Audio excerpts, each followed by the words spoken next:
What's the meaning of Agnes De Mille? Agnes De Mille. Agnes De Mille.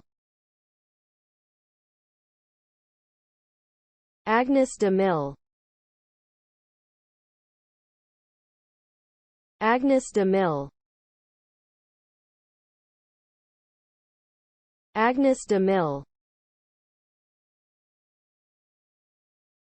Agnes De Mille was an American dancer and choreographer known for her innovative and creative works in the world of dance.